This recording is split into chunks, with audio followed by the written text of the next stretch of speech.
Halo teman-teman semua, kembali lagi di channel Rekayasa Perubahan.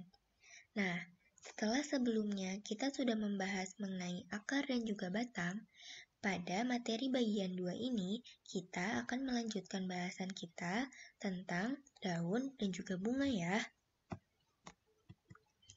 Yang pertama adalah daun.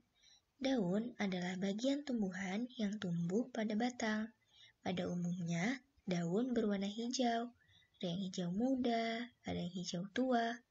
Tapi ada juga loh teman-teman, daun yang warnanya bukan hijau. Contohnya daun pada tanaman puring. Nah, sebenarnya apa sih fungsi daun itu? Fungsi daun terbagi menjadi 3. Yang pertama adalah untuk melakukan pernapasan. Yang kedua, sebagai tempat pembuatan makanan. Yang ketiga, sebagai tempat terjadinya penguapan. Nah, sebagai tempat pembuatan makanan, tentunya teman-teman udah gak asing lagi ya sama proses tumbuhan melakukan fotosintesis. Lanjut ke bentuk tulang daun. Bentuk tulang daun ini terbagi menjadi 4. Yang pertama adalah tulang menyirip seperti ini, tulang sejajar seperti ini, tulang menjari seperti ini, dan juga tulang melengkung seperti ini.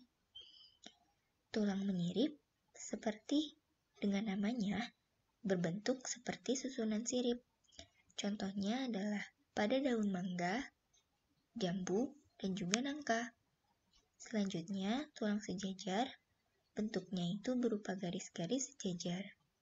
Contohnya ada pada daun padi dan juga daun jagung.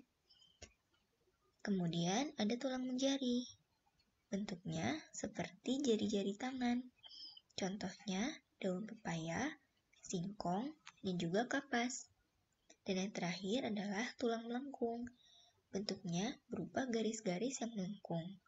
Contohnya adalah pada daun genjer. Selanjutnya ada jenis daun berdasarkan jumlah helai pada tangkai.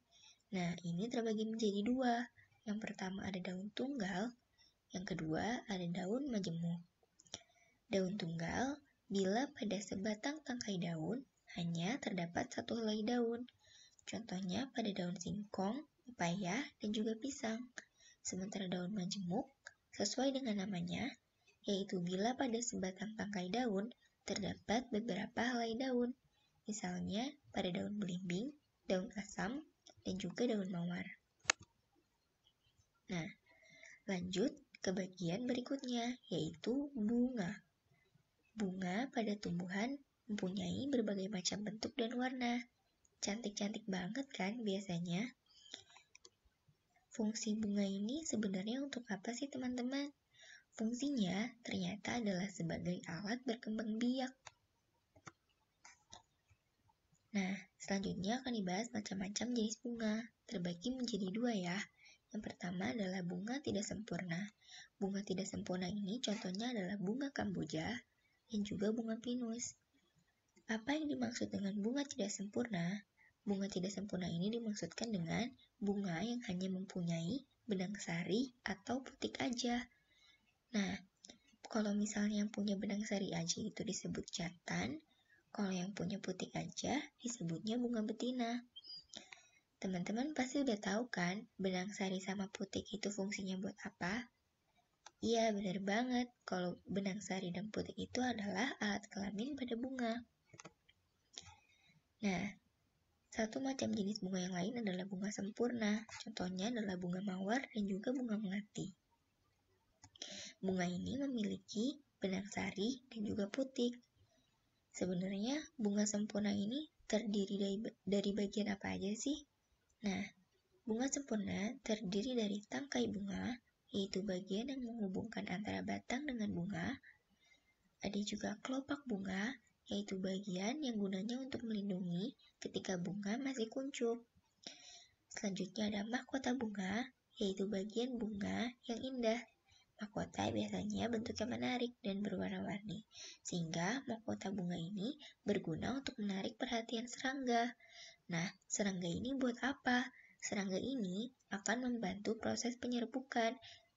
Selanjutnya adalah benang sari, yaitu alat kelamin jantan bunga. Dan yang terakhir ada putik sebagai alat kelamin betina bunga. Terima kasih teman-teman.